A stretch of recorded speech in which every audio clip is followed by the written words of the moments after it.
Hello everyone, welcome to BraveHearts. This is Ling, and today is the second day for the CPAC 2021. And together with me is Mr. James Bascom. He's running a very interesting Roman Catholic organization, and it's called Tradition, Family and Property. And so, Mr. Bascom, thank you for joining me. It's my pleasure. Thank you very much for having me. Can you introduce about your organization to our audience? Yes. Our organization was founded in 1960 in Brazil in the context of the fight against communism at the height of the Cold War.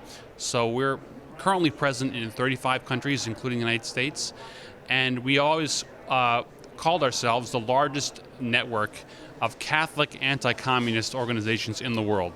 What is the largest? How many membership you have? We have many hundreds of thousands of members across the world. But we're very active in fighting against communism, especially the infiltration of communism inside the Catholic Church and the sympathy for communism among the Catholic left. For example, the liberation theology many people have talked about has became very widespread in religious circles in the Catholic Church and in other Christian churches. It was essentially an avenue for communism in the West among religious-minded people. And so we were always very active fighting against that.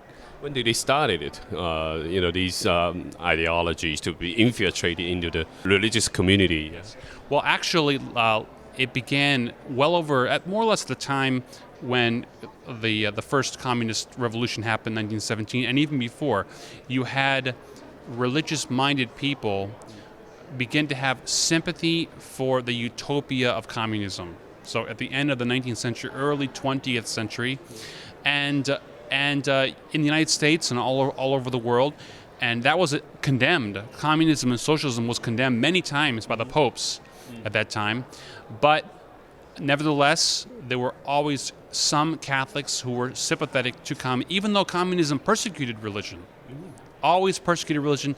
Religion is the great enemy of communism, and they always attacked it. But nevertheless, that utopian dream of Marx and Lenin was attractive for some religious people, and the so-called social gospel movement, the progressive movement at that time, 100 years ago, and only continuing until today, was always very much received a lot of support from religious people, including Catholics. So we have our mission is to fight that tendency in the Catholic Church and in society in general, and we continue to do that today. So for Catholic, Roman Catholic system is such a hierarchy system, right? So in order to fight with these communist parties or communist ideologies, infiltration, so you imagine as long as all the archbishops, all these, they can control the situation, right? The situation will be better, right? Yes, exactly. The church is a hierarchical church, but the church is also very much rooted in tradition and rooted in not just centuries, but millennia-old theology and tradition and custom. So it's not easy for a new evil like communism to subvert that because of the weight of tradition and history and culture. But many have tried to reconcile the irreconcilable, as we said, right? The gospel according to Marx, as some people say, right? To try to reconcile the gospel of Christianity with Karl Marx, right? So there are some bishops, not all, but there are some and some clergy who are sympathetic to communism, and we see this very much with the very bad deal between the Vatican and the Communist Party of China regarding the status of the Catholic Church there. What's the current situation right now for that secret deal? Last year there was debate the Pope might want to renew their secret deal. What's any update right now? Well, it was initially done in 2018 and it was kept the details were kept secret. This is in the context of a violent persecution against Catholicism and all religion ever since 1949. From the very beginning. There are many bishops, many priests, many laymen who are still in jail. They still don't know where they are. They disappeared. There are many great heroes of the martyrs of the church in China.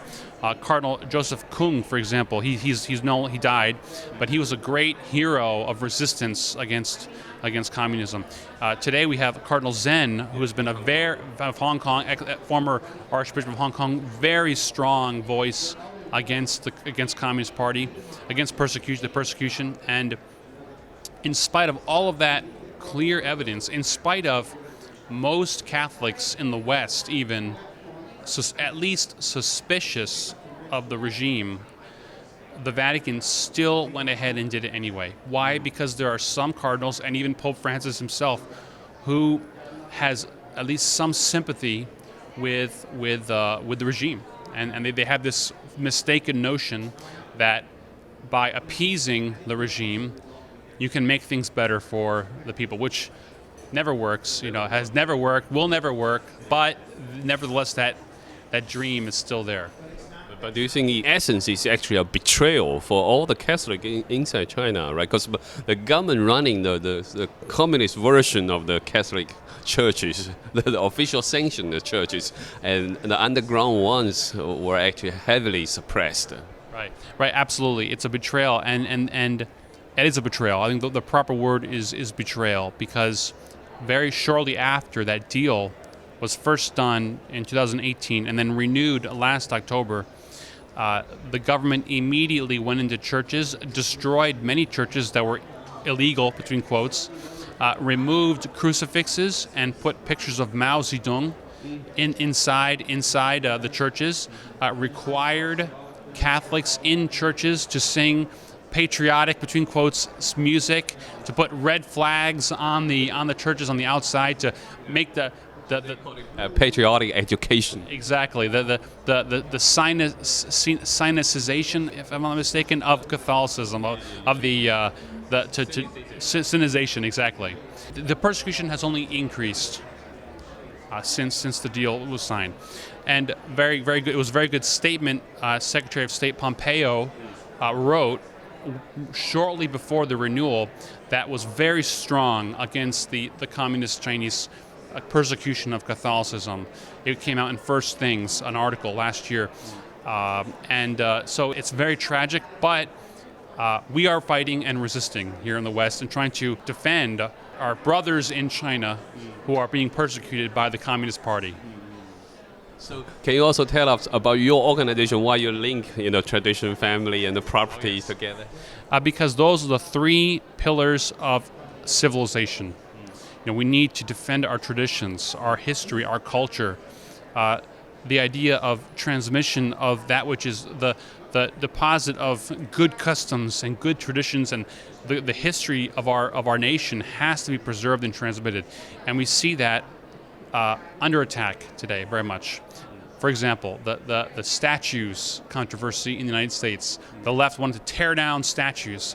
Clearly, a hatred of tradition is what they hate. We defend that. Family, we defend the traditional family, the rooted in natural law, human nature, and of course in the Bible. But the natural family of a mother and father and children, and the transmission of tradition from generation to generation through the family. It's very important. And property. And this aspect is particularly being threatened nowadays, right? Because even in the Congress, they say you cannot call parents. Exactly. Right. The gender theory, so-called gender theory, we're very much opposed to that. The nonsense coming out of universities today, that's now that's becoming widespread. People are confused, and the breakdown of the family and property. Karl Marx wrote in the Communist Manifesto that communism can be reduced to a single sentence: the abolition of private property. You can read it in the Communist Manifesto, very clear. So communism, in other words, communism attacks all three, tradition, family, and property, and we defend those three, which are so much under attack by communism, tradition, family, and private property. So If they take your property away, when you own nothing, you have to rely on the government, or rely on the party, and the party control every aspect of your lives from that point. That's right. You basically become a slave. Someone without tradition, without culture, without family, without property is a slave. And that's what happens in communist countries. The people become slaves. And so we need to fight and defend those here in America so that we don't fall into slavery, into a communist slavery, like China, North Korea, Cuba, and all the other communist countries in the world and throughout the 20th century. But right now, the whole country is such a making such a, we can say, very hard left turn, right? And even on a very fast bullet train to the left. So, what your organization can do to save this, republic in this kind of crisis? Right? Well, that's what we're doing. What we're doing specifically is activating our members all over the country, United States, to, for example, to do rosary rallies. We pray the rosary, the Catholic rosary, with our members across the country in all 50 states in defense of the police, against the so-called Black Lives Matter movement, right, which seeks to divide America racially, in favor of the monuments. We organized our members in St. Louis in defense of the St. Louis statue in St. Louis, Missouri. Very important. We defend. We get our members active to protest. We successfully stopped in many cities the so-called drag queen story hour, which that is a program by the LGBT revolution that wants to essentially promote transgenderism among small children in public libraries. So we successfully stopped that in Lafayette, Louisiana, and Houston, Texas, and other cities. So we get our members active to fighting in their local area these very, very harmful policies, and to fight back, to take the fight to the enemy, in a peacefully and legally, but strongly and firmly. So I didn't know about their strategies to actually take the public libraries to do this kind of education. So was it a nationwide campaign? How widespread it is? Oh yeah, it's nationwide. It's nationwide. We have several 100,000 members across the United States, and we get them all very active in. They're concerned Americans, many of whom watch your videos and subscribe to the Epoch Times. Many of them are very, very good, very admire your work, and they're very concerned about the direction this country's going. You mentioned radicalization. The left is radicalizing very, very fast, and that even so-called moderate left-wing people are becoming radical. They're, like Joe Biden was always more of a moderate, between quotes, a million quotes, but they're taking the principles of socialism to their final, most radical consequences, and that is something that has shocked and concerned a lot of people, and it's leading to a big confrontation in America, and we need to decide as a country, where do we want to go?